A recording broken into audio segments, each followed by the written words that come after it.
Hello and welcome to an emergency episode of the Wisden Cricket Weekly podcast. England have announced their Ashes squad for the winter. A few headlines to get stuck into straight away. Will Jacks has a shock recall. He's not played a test match since late 2022. Matt Potts has been recalled after a few months on the outside. And Harry Brook has been appointed as the England vice captain ahead of Ollie Pope, who has captained England 5 times in Ben Stokes' absence since the middle of 2024. There is no Chris Wokes, Liam Dawson, Rahan Ahmed, Jordan Cox, Sonny Baker, to name a few of the mooted possibilities. We'll get into why Jacks has been recalled in a minute. I don't think it's quite as much of a shock as you might think when you get into it. But Ben, let's start with the vice-captaincy news. We talked about this possibility on the Patreon episode on Friday. Does this now mean that Jacob Bethel is more likely to start the series at number 3 than not? It definitely means he's more likely than he was when Ollie Pope was still the vice-captain. I do genuinely think that a lot of the stuff around Pope and Bethel, there's more of a sense of, we assume there's more of a sense of certainty from within the camp than there sometimes is. I think these things can just be judgment calls. They will probably base some of it on, how does Bethel look in New Zealand, or how do they look in pre-tour games and stuff. Like they clearly like both those players, and they can see, pluses and minuses for both of them, as we probably kind of all can. It's definitely not good news for Ollie Pope though. It's amazing when you think that England's most recent test, he was their captain, and now he's not the vice captain. And in an era when England vice captaincy has probably never been more important, really, given the captain is going to miss more tests than his predecessors. It's big and could well be Bethel for that first test. Also, with that brilliant 100 he made, and with Pope not having quite looked at his best in camp championship for a little while now, but that's just hammered home in this September block when Bethel is doing those amazing things in an England white ball shirt.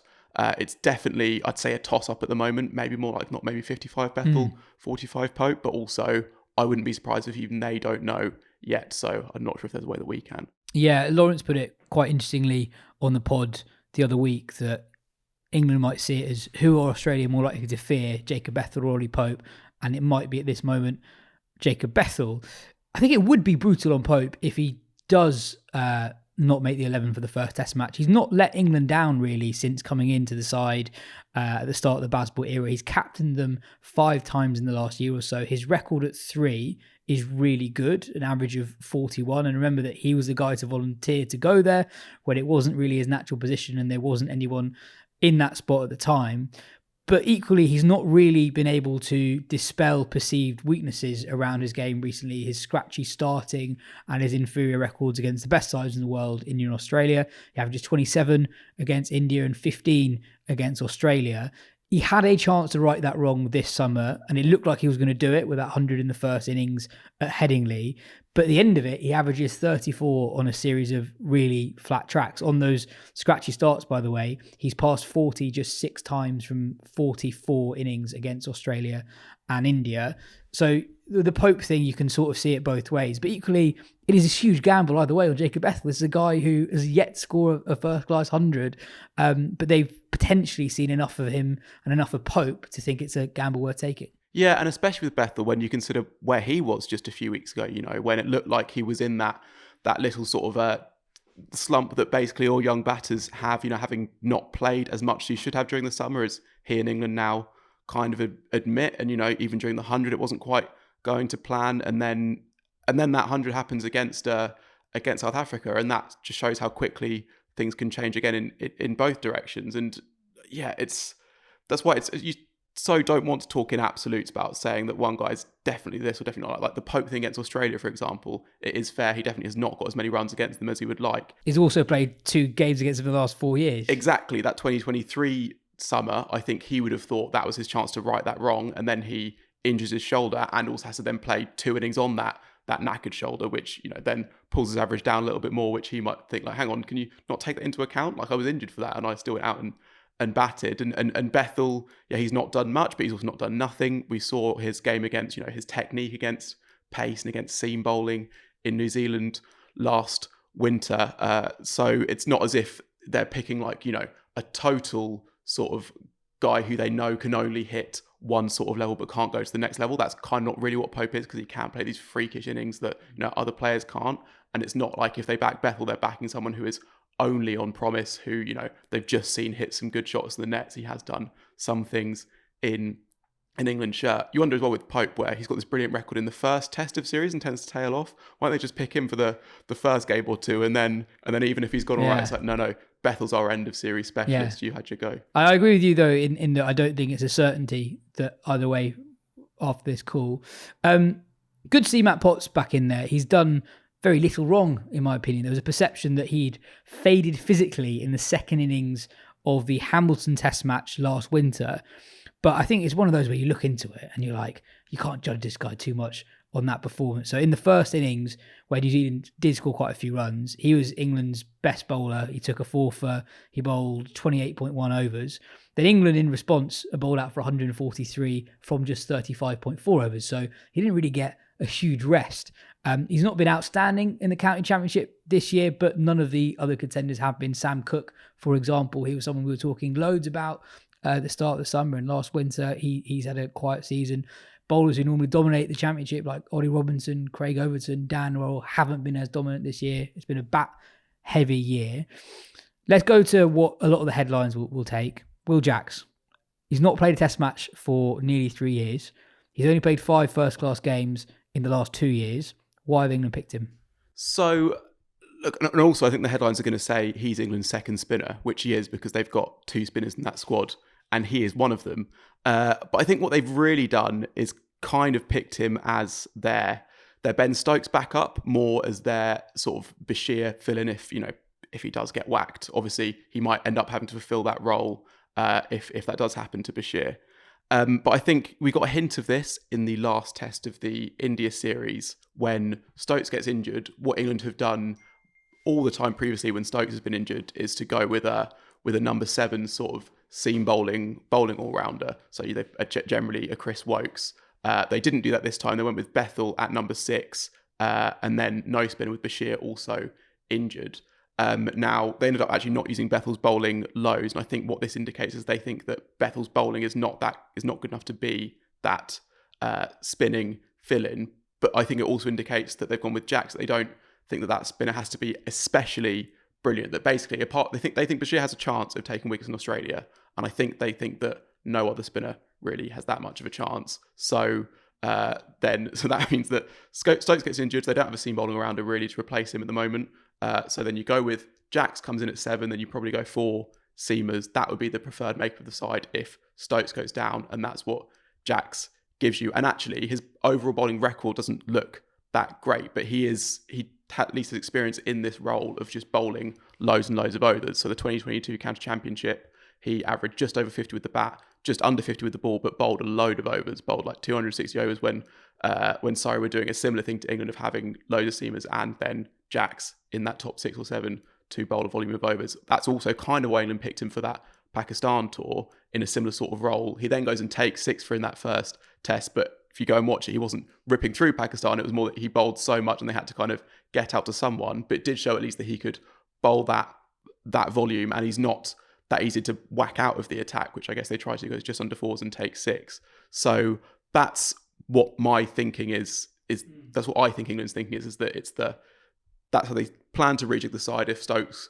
goes down, and they don't see any of the other spinners as being a viable spin backup to Bashir, so they've opted basically not to pick one. Yeah, I agree. I think essentially the question is, as you said with Ollie Pope, the vice captain is a very important job for England at the moment because Stokes tends not to get through whole series. So how do you replace Stokes, the player, forget the captain? He's a top 6 batter and a frontline 85 MPH seamer. No one in English cricket does anything close to that. So how do you go about replacing him? I think in Jacks, you have someone they think is a counter-punching number 6. He's not a stranger to international cricket. He's not going to be fazed by real pace. He might find it difficult. Most players in the world will find it difficult. But he's someone who's played enough high-level cricket where that's not going to be a big question mark over him. And I think they think he's a more serviceable 5th bowler than Jacob Ethel, who had that role against India. And I think if Stokes were to be injured for a game, I don't think Bashir would play. And equally, if Bashir were injured, I don't think it's necessarily a given that Jax would come in and bat 8, for example. I suppose a lot of people will be watching and listening to this wondering, well, what about Rahan Ahmed? Rahan Ahmed has had this breakout summer in all formats, really. He's had 500s in the championship. His average with the ball is good as well. He had a good 100. His batting rated high enough by Andy Flower, of all people, to be batting in the top 3 and 4 for Trent Rockets. But personally, the way I think they are seeing it is that for that specific role as the Stokes replacement, they need to bat 6. And as good as Rahan Ahmed has been this summer, 5 championship 100s, brilliant achievement, doesn't really tell you that much about whether or not he is a viable number 6 option now in Australia. It might change next year when he has a year in Division 1, but the standard gap between Division 2 and a Test tour of Australia is vast. And we don't know how Rahan would fare with the bat. And I think that's as much to do with their decision as anything else. Yeah, exactly. And if there is a question over Rahan, it is just against that high pace. You can see it even in Division 2 at times. If there is sort of an overseas sort of 84 MPH bowler, you can see that back leg just kind of comes out a little bit. He's a little bit leg side. Goes a bit square leg. Yeah. I mean, it's, he's definitely a very talented player who will play lots of white ball and Test cricket for England. It's just that, they've gone right now. And Jax as well, against high pace, he's come through that sort of that Surrey academy where Neil Stewart will be throwing you a dog stick from 15 yards, wanging it at you. And he's come through that with flying colours. They really rate him as a player of high pace. And that's one of the things. It's interesting as well, just that the other thing that people think was like, hang on, like, what was it? A year and a half ago, England went to India and picked like 4 spinners, none of whom were Will Jacks. So what's going on there as well? And so this is also Jack Leach, Liam Dawson, Tom Hartley, all those guys have played recently and not going here. Yeah, exactly. But it's almost like a reverse attribute selection. Whereas for that India tour, they looked at players who were like, we think you need your spinner to take wickets in India, and to take wickets in India, we think you need to have these set of attributes. And so that's why they went with Hartley and Bashir. Whereas for Australia, they think, we don't think a spinner can take wickets in Australia unless you have this one set of attributes which only Bashir has. And so we are not worried about your wicket-taking ability, we're worried about your other ability. So can you get through a volume of overs without getting absolutely whacked, and can you bat? And that is how Jackson got in, I think. So just on how England might view the role of a spinner in Australia, we looked at this before we started recording. So overseas spinners in Australia over the last 10 years, 135 wickets at 62.5. 62.5. So the average, if spinners were doing all the bowling, you'd expect Australia to score 620 odd every single time. Obviously, Lyons got a good record there, and you were saying that the best 2 overseas spinners that time are Ashton and Jadeja, 2 bowlers England do not have. So you can understand why they basically don't think that you need a second frontline spinner for a tour down under. But my question to you is, a lot of people will be listening to this and thinking, cool, I sort of get it. But Jax has played so little first-class cricket, and sure, he did a serviceable job on that Pakistan tour, but the conditions are completely different, the scrutiny is completely different, and the lineup's completely different as well. Australia will really look to target him if he plays. They absolutely will. And also, Jax is injured literally right now. He's got a broken finger, so he's not on those white ball squads that they've also announced. So it's not as if you can go and bowl a load to get himself back into red ball or bowling rhythm. Yeah, it's definitely a risk. And, and I guess you can also maybe question England's planning overall that they are going into this tour with Jax as their second spinner, having not really picked him. Like, should they have done a bit more to have him be in and around the team, perhaps in the build-up? It feels like so much has been geared towards this series that to then take a bit of a punt now is a bit like, it's not like they're panicking at this stage, but you can just wonder, like, have they thought through the whole planning in the build-up as much as they could have done? So it's definitely a risk, but equally, I think Ashes tours are rarely decided by the identity of your second spinner. So as much as we might be hyper-focusing on it now, I can see the logic, and I'm not sure it's going to be the thing that we look at in the post-mortem when, England probably do lose the Ashes and say it's because they went Jax rather than Rahan Ahmed. Yeah. But yeah, they will definitely try and take him on if he comes into the side for sure. Yeah, I guess what I'm surprised by is that if they view his batting in the regard of a potential number 6, why haven't we seen him in a squad in the last 2 years as a reserve number 6, effectively? Dan Lawrence had that job for a long time. Jordan Cox has had that job for a while. So I guess there's that. And also, that there still is. We're assuming that this is what they're trying to do. There's a world in which he does actually play if Bashir's injured in a game. And that sort of feels wild if Jax is being picked potentially as a frontline spinner. Yeah, no, it does. I guess they would have the option, I guess, of going with just 5 seamers then and just, over rates be damned. We're gonna bowl 80 overs, but they'll all be good overs. But also, I guess Jax can still perform a similar sort of role to the role he would do if Stokes were injured in that situation, where he's just getting through a volume of overs, and then you've got, you're hoping in that situation that that Jofra Archer and Mark Wood and Ben Stokes and Gus Atkinson are taking your wickets rather than needing your spinner to take you 4 or 5. But he's giving those guys a rest when the ball is between 40 and 80 overs old, and Travis Head is making hay. I think that would be the hope, I guess. But yeah, as you say, it's a punt. And also, I guess what it also points to is that this is almost a strangely small squad, like 16 players. I was going through previous Ashes squads; they are not normally this small. And you can look at also they've got 7 batters in there if you're not including Jax in there. So Pope is your backup keeper as well as being one of your top 6 batters. And yeah, there are obviously other seamers they could have picked, but they could have picked another spinner in there as well that obviously have this concurrent Lions tour, but it is a different situation. And